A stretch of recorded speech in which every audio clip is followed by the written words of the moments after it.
used to say that breeding horses had it easy. The only horses that really had to earn a living were the geldings. And he's a gelding, so he has to earn a living. She also said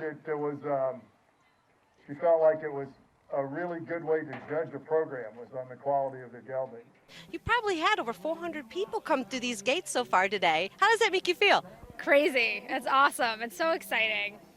With a lot of voice, I'll just say ho, up, and down to the walk. And we're going to back this up in a minute. Easy. Good, good, good. I use a lot of voice. And I moved to Barbados, and I spent about a year and a half taking trail rides out on the beach and show jumping on the weekends. And we actually, believe it or not, had a horse there from Al-Marah that was called Al-Marah Faraway Dominion, and they had brought him into Barbados to breed to the polo ponies. And now you're up in the Gainesville area. I'm in the Gainesville area. We have a small farm up there, still specializing in the Arabs and showing. And then Mark called me up about 2 years ago and asked me if I would do a couple of horses. He wanted to put a couple of horses with me. Full circle. Full circle. Absolutely. You know, it's really kind of a strange thing. So he flew me out to Arizona to pick out 2 horses, one to be, hopefully to be a Grand Prix horse and one to be sold on. And I think this is going to be the Grand Prix horse. You're going to be the Grand Prix? Hopefully she'll be the Grand Prix horse. She's absolutely beautiful. She's certainly on the right road at this point in time. And so it's just been a lot of fun being part of this whole thing. It's a great team, and Mark's a great person to work for, and you know, he believes in it being fun and the horses being allowed to take the time. So he's been I mean, I've got good owners, but Mark's a really great owner. And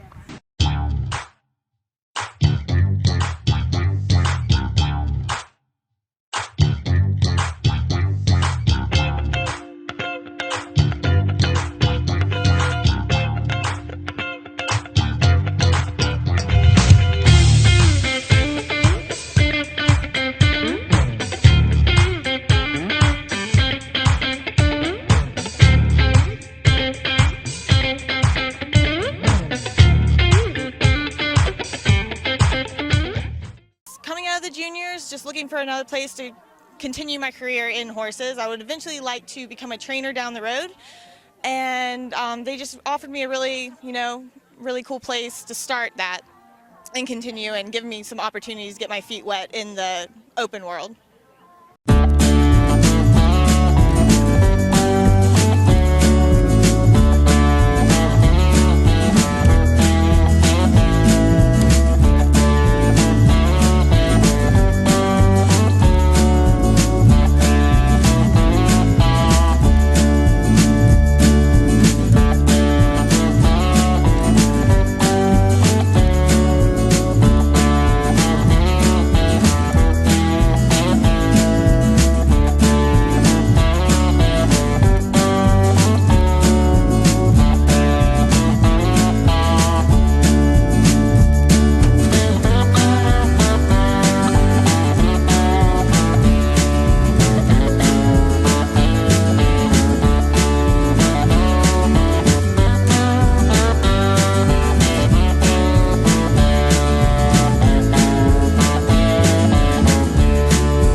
Al-Marah today for many reasons. One is because this is kind of a piece of history for them. Marlene, explain to me your connection to Al-Marah.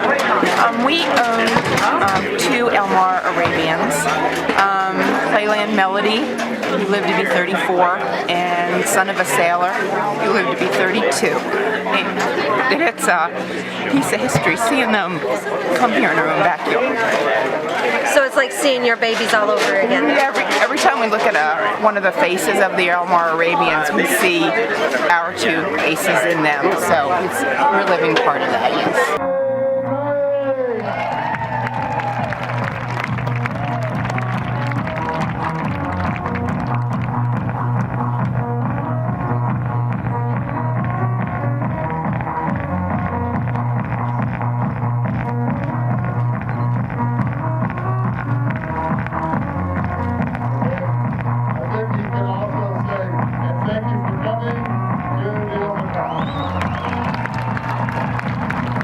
My job is to compete, show about 10 of the horses that I work with on a daily basis, and then I teach the boss's daughter, Keely, and Keely Clark, And then I also oversee what the other trainers are doing and oversee the sales and how everything's going. So I grew up with Arabian Nights and with Mark, and then I grew up with Al-Marah, so it was never really like, I don't know, it was kind of never really a question as far as if I wanted to get into that, because I was born into it. And I retired my reining horse at Youth Nationals, and we did the freestyle there, and he got reserve. It was awesome. And I remember seeing pictures about that. yeah, it was really cool. I did like a dressage reining kind of mix, yeah, matchup thing, and that was pretty cool.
I was brought up to do this. I mean, some of my learning experiences were truly remarkable. Perhaps the greatest one is that there was a veterinarian at Cornell that had developed a test for a very contagious, deadly disease, and he couldn't get anybody to test it. So somebody said to the professor, ask Basie Tankersley. We had 650 horses at the time. It was after the Crabbit importation, and Mother wasn't selling anything because she had no idea what to do with the new horses, you know, who they'd go with, or she didn't want to sell the best horse and not be able to have access to it. So they called her up, and, you know, I was probably 14, 15 years old, and she comes out with all our books, and they still are today.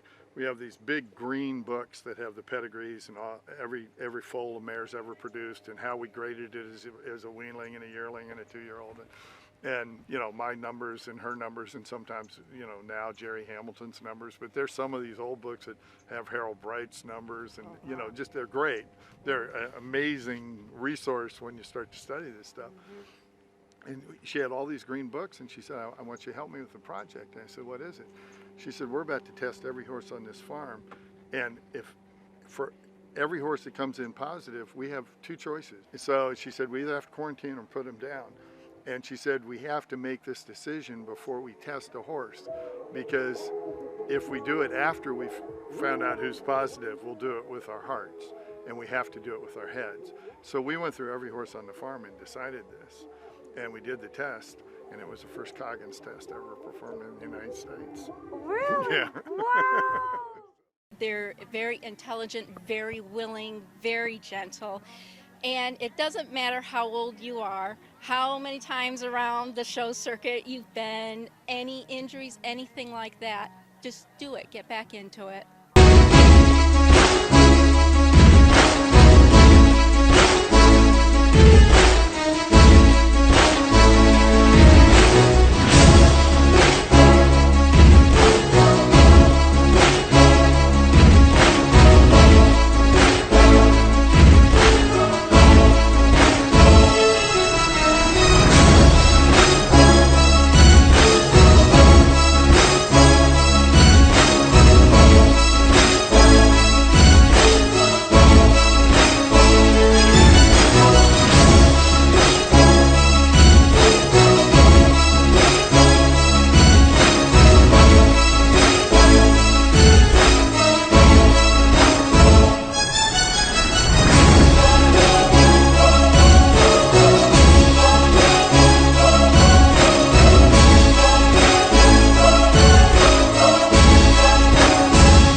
Rubin with the Horsetails Literacy Project, where we help students from the 1st, 4th, and 5th grade to love reading with the magic of horses.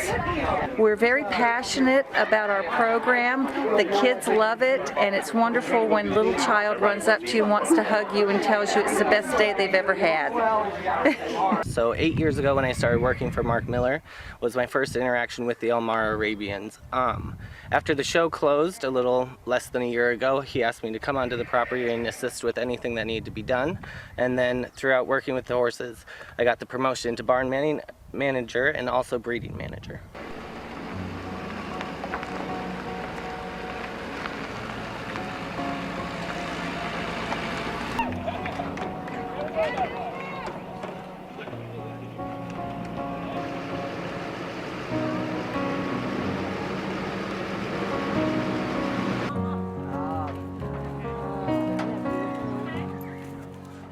Hey, Mama.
Al-Marah is the oldest Arabian horse farm in America. We were founded really in 1939, but the farm wasn't named until 1942, so we use that as our opening date. It is the continuation of a herd that was first gathered in the desert by Abbas Pasha, who was at the time the Turkish governor of Arabia. And this herd has been bred by only 3 families in the last 200 years. We are the 3rd family, and we've had complete custody of the herd since 1958.